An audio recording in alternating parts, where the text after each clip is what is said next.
This is an LED floodlight. I got these by accident. I'm stuck with them. They are daylight.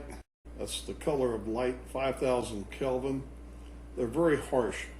I don't like them, but I'm stuck with them and I'm too cheap to throw them away.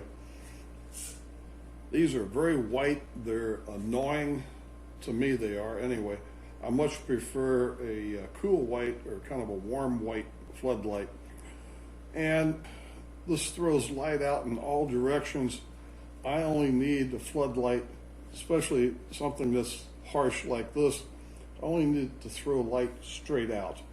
And the light that comes over here is shining up in the roof line, the trees, going into neighbors' windows. I just don't like them. Now these things, if you turn this on and just leave it run, this would run for almost 3 years. I have this on a dusk to dawn sensor. So this runs about 10 hours a day. This will last 6-7 years. To make this a little less annoying, I have designed this mask.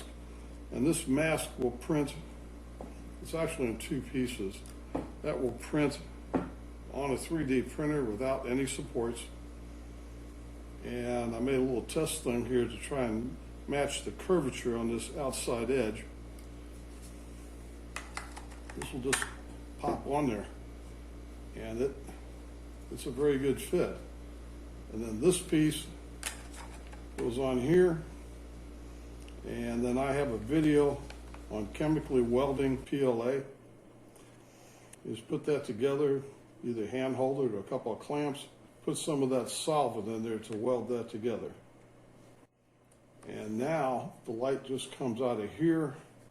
It's not shining in all directions, going into neighbors' windows and stuff and being annoying. Anyway, that's what I've done. If you have an application where that would work for you, the files for this will be on Thingiverse, and that link will be in the video description.